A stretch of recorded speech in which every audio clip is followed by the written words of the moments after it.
So I think what makes me unstoppable is I have perseverance. I think I just don't stop. And I also truly believe like if someone else can do it, why can't I? I grew up with that. My parents taught me that. And it's maybe delusional sometimes. I think to be an entrepreneur, you have to be slightly delusional because it's just the chances of making it are slim to begin with. But, you're building a product and there's no guarantee of anything.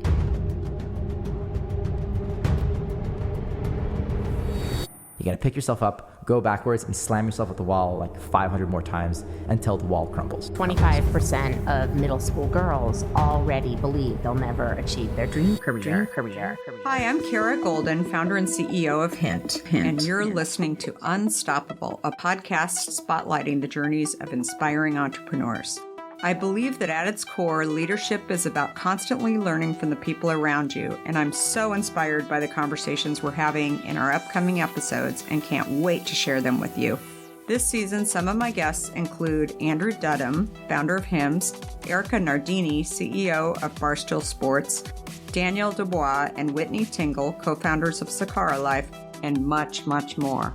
Plus, we ask the million-dollar question, what does it really take to be unstoppable? Let's find out. Hi, everybody. It's Kara Goldin from Unstoppable, and we're very, very excited to have our next guest here today, Tina Hay. Hi, Tina. Hi, nice to be here. Yeah. So Tina, I'm so excited that she's here. Tina has just come out with a new book that we're going to talk about a little bit called Napkin Finance, but also she's the founder and CEO of that company as well. She's a seasoned entrepreneur, actually comes from great diverse background in film and technology and finance. And she started her career at Miramax Films and then Paramount. And she was the co-founder and president of City Tripping. I remember City Tripping. It's awesome. And the editor. And she's just done a lot of super cool things since then, including the founder of a platinum test group. Is this right? Yeah. We'll talk a little bit more about that as well. And then she also started and runs an environmental conservation group called All You Need Is One, which I would love to hear more about that too. So the book launched December 30th. Is that right for the date? And it's called Napkin Finance, Build Your Wealth in 30 Seconds or Less. And I, would say that I got a minor in finance, but I learned a ton from that book too. And I loved it. It's the first illustrated guide that makes finance fun and accessible. And I know I shared it around our office to a lot of our employees too. And people were like, wow, this is awesome. This is really cool. And it's really debunks sort of the mystery behind a lot of the numbers and the, phobic feeling that people get. So that's amazing. We'll talk more about it, but I feel like, the one thing that I think is, super great is that you're here and we're actually doing a book signing tonight in San Francisco. But in case you can't be here, I said, will you come on so that we can just talk to people a little bit more about this? And so welcome. Very cool. Thank you so much. It's so nice to be here and very excited to talk about the book and all the new developments with the company and the platform and to see it out in the world, which is really exciting. That's so cool. So take us back to the beginning of Napkin Finance. So where did you feel like this idea really came from? So the inspiration was my own struggles learning about money and finance. I come from a liberal arts background, then went to business school at Harvard and found myself sitting in class with bankers and consultants. And I'm a visual learner, as many people are. And so I always struggled with numbers and text and jargon. And I found myself sketching out different concepts. And visual learning is a classic concept. So Mozart, Da Vinci, Freud all use visual images to solve the problems that they were working on. And so I found that really resonated with me. And then after graduation, I did finance for a bit and real estate, and then went back into technology. And I started a platform for millennials and money, but a piece of it was Napkin Finance. And it started with one napkin on compound interest.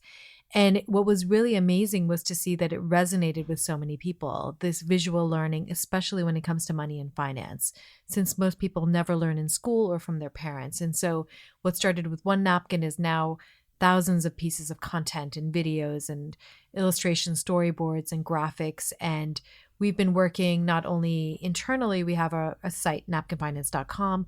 We work with banks and financial institutions to educate their clients. So we're in 80 million households now in the US and abroad. So That's we're in amazing. Spanish as well. And then we also do a lot of pro bono work for schools, nonprofits. We worked with Michelle Obama when she was in the White House for her Better Make Room initiative. We're working now with the U.S. Olympic Committee, helping athletes with their unique financial needs. And that has been an amazing part of the company. And we're a for good, for profit company. And at our core, we're always provided resources to other, organizations or people who don't have access to them. And so it's been amazing to see how it's resonated, and especially the visual learning, which is really unique when it comes to money. Well, and I think it's what people are talking about just in education as a whole. So I think you've really hit a home run, and definitely. So walk through the creative process a little bit. So how does a napkin start? People? So it's so interesting. So the napkin, well, we're a digital platform. So the content is mostly digital. What we do is we have a team of illustrators and designers and graphic artists, and then also financial experts that come together and create these napkins. So the process is very interactive. We start with text. So we start with an article or blog, and then we distill what's really important. We pull it out into a napkin, and then from that we build a video and other graphics as well. But the napkin is the foundation for it. And so it looks like it's very simple, but a lot of time goes into kind of what's not included in the napkin. So removing anything that doesn't add to it, so we can really get to what's simple and unique in a very small form factor. The napkin kind of forces you to be very focused on what's important. And we call it learning about money in 30 seconds or less, because really a picture tells 1,000, words, and quickly absorbs in a way that, reading an article never will. That's awesome. So if people spend 30 seconds on your site, what are they going to see? So they'll see, we've tested it. I've been tested, and, going through a napkin in 30 seconds, you can quickly grasp the core idea. And again, in a visual way, what we do is we tell stories around different topics and themes. And so that is really engaging and really gets people's attention. It's entertaining and it's fun and it's more palatable than any other type of learning that we've found. And so what's interesting is we are a digital company.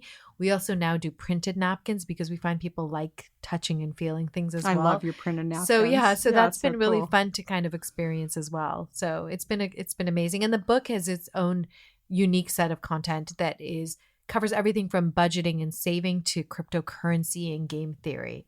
So we really kind of cover everything we can in finance, taxes, credit, education, finance. So it's a great overview to money and finance in a very simple visual way.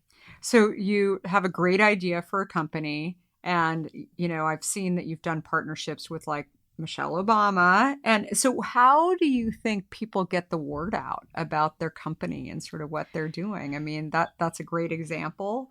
But I'd love to hear it from an entrepreneur too, somebody who's got a great idea. How do you get the word out? So I think my thoughts are, and the reality is it's expensive to pay for customers individually, and especially in our space where we're competing with banks. Essentially, we're educational, but again, our clients are. Our customers and readers are the same. And so what we've been very lucky with is we're working with banks where they're carrying our content. We get attribution, so it's powered by Napkin Finance. So our best advertising is actually our content. It carries our name. And so it's been able to spread very organically. So we don't spend any money on marketing. And we don't have a sales team. We don't have a business development team. Everything comes to us kind of organically, which has been really amazing as a kind of someone who's trying to grow a startup, not to have to budget for that. Puts us in a position where we can spend more and more money on the creative content and our assets and building our library. That's awesome. So like you're partnered with JP Morgan, for example. How would that work? So employees at JP Morgan can... So if you're a Chase customer, you can go on to Chase on their learning and insights, and you'll see our videos and our content and our articles and blogs. So we're creating content, and JP Morgan has been an amazing partner. We work with multiple banks and financial institutions, UBS, AARP, all age groups. But what's great is we're purely educational and we're transparent. So we're not selling any products. So when we partner with a bank, we tell them like our content, and they know what they value is that we are advocating for the reader. And so we educate their clients So if JP Morgan wants to, communicate or help teach their beginning investors about diversification, risk tolerance, we help them do that. So it's really a win-win. It's, I think there's a lot of marketing material out there, but really great educational content that's not trying to sell you a product is really valuable. So that's a great partnership. That's amazing. So every successful venture has a tipping point. Do you feel like you've hit the tipping point? I mean, Yeah, I don't know even where we are. It's been so exciting. I mean, we've seen like incredible growth over the last couple of years, and it's interesting being in a content business because content, it's not, it's sometimes I wish, or I say like my next company, I'll have a product, a physical product you can touch and feel, like one label, one product. There's some advantages to services. Yes. Well, and maybe the grass is always greener. Yeah, right. So content is interesting because we still have a lot of opportunities ahead of us that I see that we're just very much in our early phases. Education, as I mentioned before, is a big initiative for us, is helping people and helping younger people. So we're at the point right now where we have a lot of opportunities in front of us, and we're deciding kind of the next step to grow the company and scale. And the hardest part is saying no to different projects. So that's where we are and right staying now. Focused. Exactly. Staying focused and saying no, and really putting our time and effort into a few kind of interesting opportunities. And so how many people do you have in the company now? We're about 25 people now. Oh, wow. So good size. We're good. Yeah, we're small, but we're, everyone hustles and we work very hard, and, we're building a lot of content, and so we're growing every day. So it's been really exciting. That's awesome. That's great. So the book comes out, and who is this book for? I mean, so the book, it's interesting. So there's no age window for financial education. So sometimes people talk about like the next generation, but we find the next generation can be younger people. It can be older women. We connect with a lot of people who've never thought about their finances, or may find themselves divorced or widowed, or in certain situations where they have to kind of take control of their money and finances. So we've worked with everyone from AARP. We're now doing a show with NBC Learn, which is a division of NBC News for kids. So the visual aspect of it makes it very much kind of relatable for different ages. In the book, what we've noticed is people are buying it for themselves or for their kids, giving it as a gift.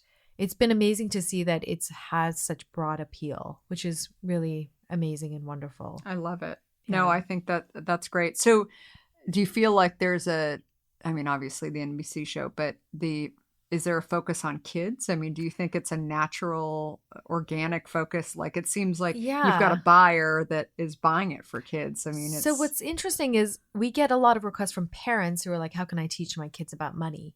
And so, or like, why is this not taught in school? And so the question is, and working with schools is a really complicated, challenging, project for a startup. And so the question is, how do you get to kids and reach them in a way that's impactful and also helpful? And so we're figuring that out right now. I mean, the idea of helping kids is really amazing for us. And again, I mentioned before, we do a lot of pro bono work. So women and young girls are a big focus of that too, because I feel like they get left behind when it comes to money and finance and don't really participate in investing and really having more a long-term perspective. And so that's an exciting area for us, is helping younger women really become more financially stable and empowered. No, I think that's important. I was listening. Actually, one of the banks had a private wealth advisor that was at this conference that I was at. And she was talking about how, today women actually live longer, yet unfortunately, they kind of let the husbands kind of handle, the financial conversations. And so when they're actually in a situation where they're trying to figure out assets and trying to figure out exactly, what's going on, the education component is so big, right? And it's a tough thing. Like I can only imagine it's not just for younger women. It's also for every stage. Definitely. And women are just generally more risk averse and find it more difficult to trust people with their money and to make decisions. And so interestingly, studies have shown that women are actually better investors and have a more long-term perspective and more patient, but are also just much more careful and cautious and more savers. And so which works against them. So hopefully things are changing. More women are investing and kind of planning ahead, but oftentimes it is something that is passed along for someone else to take care of, which can be a big problem later in life. Yeah, that's super interesting. And so when you funded this, did you take VC money, angel money along the way? So we bootstrapped the company. It was we've never taken outside funding. So we're profitable, but because we have these partnerships with banks and financial institutions, we will be raising a larger round as we scale. Being self-funded has had its benefits. There's been a lot of flexibility to experiment and do things that we otherwise probably couldn't do, but it definitely has its issues as well and challenges. And, we don't have a lot of money kind of to throw into marketing or into technology the way that I would like to, but it's been really interesting, and we've had to be very disciplined with every step we take. Yeah, well, so to even get to be 25 people, I mean, that's amazing. That's amazing. It's been fun. Yeah, and this book is just really, I mean, we're Wall Street Journal bestseller, an Amazon bestseller. New York Times reviewed us, and they said it was the best personal finance primer they've read in many years, which is it's so wonderful to hear. And I mean, really that special. is such a huge we're all big very deal. Excited. That's amazing. And so you're selling on Amazon. Yes, we're everywhere books are sold. Yeah. And we're also, and the napkins, those are more kind of internally, but we've been using them more for marketing efforts, but we're hoping to have more physical products out soon. I love it. Well, I'd love to see you, speaking more on this topic, because I think that the more we can talk about finance too, especially being a female founder too, I think it's super, super important. And I just, I have 4 teenagers. And so I'm always like, I have 2 girls and 2 boys. And I see it in my kids that it's like the girls got really turned off by finance early on. And, so interesting. it is. And they were good at it, but they just sort of lost interest in it. And I really think that we need to bring it back into school. And I think also just the whole concept of visual learning too. Like, why can't we bring it back in and talk more, about like how people learn? Definitely. And, versus like saying, oh, women just don't get it. Definitely. And women, the issue is women also don't talk about it with each other. So, it's not part of the conversation. I think women are incredible investors and very good at planning and being organized about these things. So it's nice to see a shift where they are becoming more active and also taking advantage of like technology and tools where you don't necessarily have to go through a broker or financial advisor. So things are definitely changing, and it's exciting to see women being more proactive. Yeah, I love it. So I always ask people 2 questions. So what's your favorite hint flavor? Blackberry. Yay, that was easy. Easy question. Yes. And then what makes you unstoppable? So I think what makes me unstoppable is I have perseverance. I think I just don't stop. And I also truly believe like if someone else can do it, why can't I?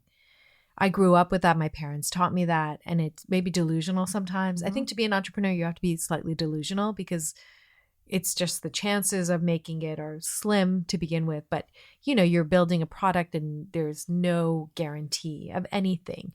And so I think for me, I've always just thought if other people can do it, so can I. And I've just never believed that it's not possible. I love it.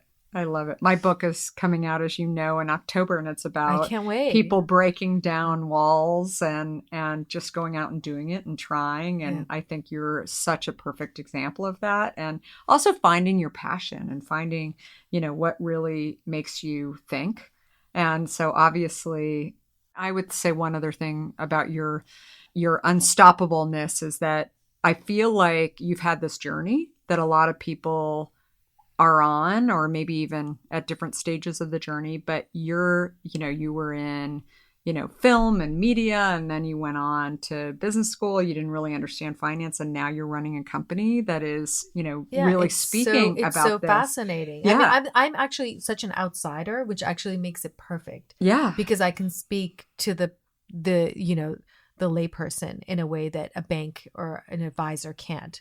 And so I think being an outsider has been really helpful. You're a customer of this Exactly. too. Like you wish this product was here and Exactly. it wasn't. And, Yeah. and so I think that is, something else for people to really take note of is that, not everybody has it all figured out in their first job or, Yeah. their Oh, first for venture sure. or whatever. For sure. And you never know what will, happen as you move on. And sometimes the scariest things to people are the ones that you ultimately want to conquer. Yeah. Right. And Yeah. I feel like there's a big story about that. Yeah. as And well. the beauty of it is that is just, you just never know what kind of how your business will evolve. I mean, for us, it's just, I would never have predicted I'd be in finance and content education, but it's been amazing to see what has resonated and what people want, and being able to give people a product that helps them and excites them and is fun and engaging is like such a reward. So Yeah. I could never have started this company knowing that this is where we'd end up, which love is the it. beauty of it. Yeah. No, it's so great. So where do people, first of all, where do they find Tina Hay, but also napkinfinance.com is the website. Exactly. And then the book is, where's the best place, you said? Amazon, but everywhere books are sold. And then the company is at Napkin Finance on all of our social channels, and I'm at Tina J. Hay I love on it. social. So I love it. Great. Well, thank you so much for coming today. Super fun. thank you for having me. It's been really, really fun to chat. Awesome.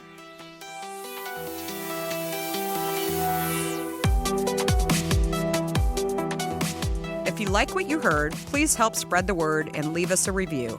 You can also follow along with me on Facebook, Instagram, Twitter, and LinkedIn at Kara Goldin. Do you have a question for me or want to nominate an innovator to spotlight? Please talk to me at Kara Goldin on Twitter. Thanks so much for listening. Until next time, be unstoppable.